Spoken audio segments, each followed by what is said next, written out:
What is up, YouTube, and what's up, Xenoverse? It's your boy XenoFit back with another episode in the SARMs Series.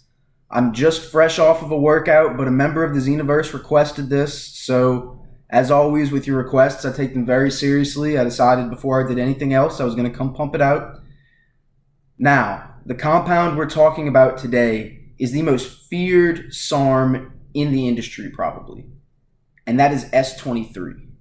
S23 is the most feared SARM because of one word. All men hear it and many people are scared.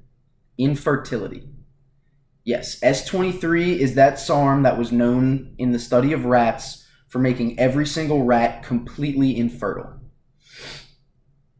Before I get into any more information about it, though, let me hit you with my disclaimer. I'm not a medical professional. I'm not a doctor. I'm not giving you medical advice of any kind. Please do not take any of this as medical advice. This is for entertainment purposes only. As with everything I produce, please never break the law, never go against medical advice, and remember that SARMs are for research purposes only, not for human consumption. With that being said, S23, aka SARMbalone in its injectable form. It is one of the most powerful SARMs on the market, and it was originally developed as a male contraceptive, meaning it was designed to temporarily stop the fertility of men, essentially male birth control.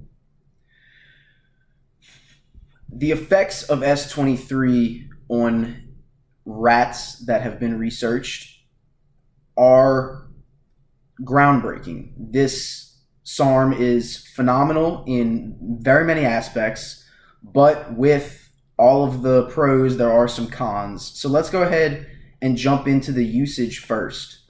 Now, if I had to compare S23 to any sort of gear, it would be a hybrid between Winstrol and Tren. It dries you out a lot like Winstrol and a lot like Tren can, depending on how you use it. But you get just a little bit too much strength and gains for it to be compared strictly to Winstrol. So I say a Winnie Tren hybrid. The half-life of S23 is, clinical studies show 11.9, so 12 hours. That means that it is most common for S23 to be dosed twice a day at the same time, morning and night. Dosage. S23 is a SARM that has been experimented with in female rats. However, it's most common in males, obviously. The dosage for your average male rat would be anything between 10 milligrams of S23 and 30 milligrams of S23, 30 being the high end, 10 being the low end. And for female rats, though I have no personal experience, from everything that I've researched, looked at, heard, 5 milligrams to 10 milligrams, really gets the job done studying female rats. Is PCT necessary for S23? Hell fucking yes. Not only is PCT necessary, but on-cycle support is going to be necessary as well. Now, without getting ahead of myself, PCT, you're looking after S23 if you are not planning on continuing any sort of test base or anything like that. I would say tamoxifen and Clomid would be required in your post-cycle in order to bring yourself back to where you were before. However, HCG during the cycle and post-cycle would be very, very helpful, especially in something that is so suppressive to your natural testosterone levels. Now, on-cycle therapy. I would highly suggest, as I always do, to take some sort of organ defense, whether that's NAC, milk thistle, saw palmetto, whatever it is. I tend to get a wide variety, just something marketed as organ shield or organ defense. I know 5% nutrition makes a great one that I've used, but as long as it's got NAC, milk thistle, and a few of the other big ones, you should be more than fine. Also, on cycle therapy terms of S23, you need a test base. Have I been told otherwise and listened to foolish advice otherwise? Yes. Do I regret running S23 without a test base? Yes. I will tell you, at the least, you need 4 andro.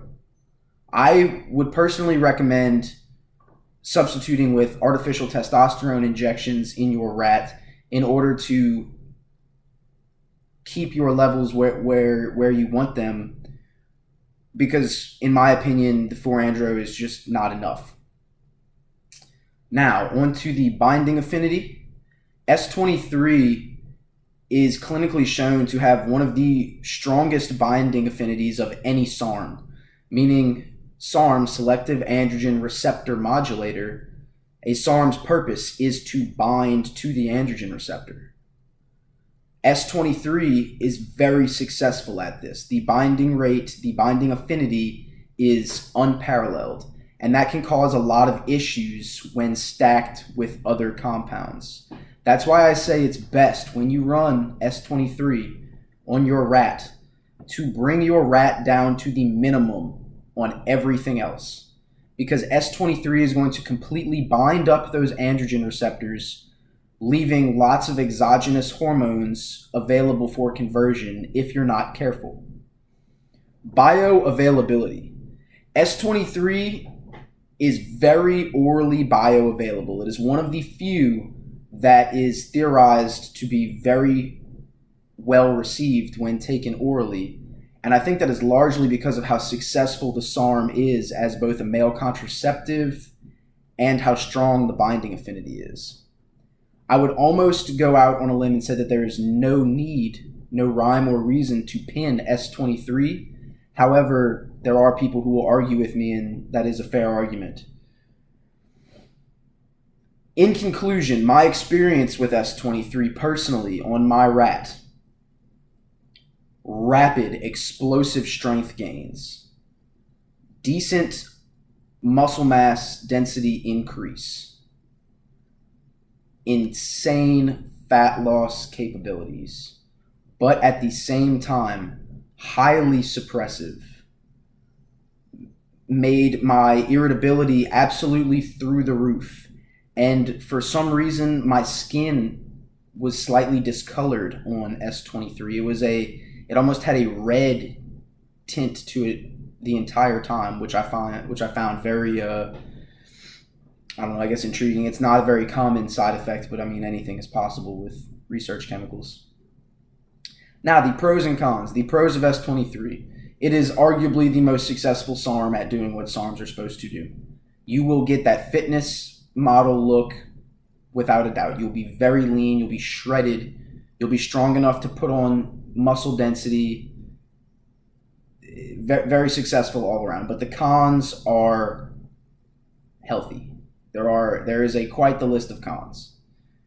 In women, androgenic side effects. So that means developing male sex characteristics. In men, if you are someone prone to balding, it can technically cause that to be accelerated. Maybe not from the SARM itself, but from the reactions that it will have with your androgen receptors and conversion of your natural or artificial testosterone production and such. Irritability, like I said, it is known to be liver toxic and hepatotoxic in certain people. There is evidence to prove that is a possibility, especially if you don't take on-cycle therapy. And that's about all we have. If you have any other questions about S23, about the pros and cons, about my experience, or any of the facts that I left for you, please don't hesitate. Leave a comment. If there's something that you want to ask me that you don't think should just be put in my comments, like, subscribe, go follow my Instagram, xenofit504, or email me, xenofit504@gmail.com. The word xenofit is one word, all lowercase, no spaces. Other than that, I hope y'all enjoy, and I will catch y'all in the Xenoverse. Peace.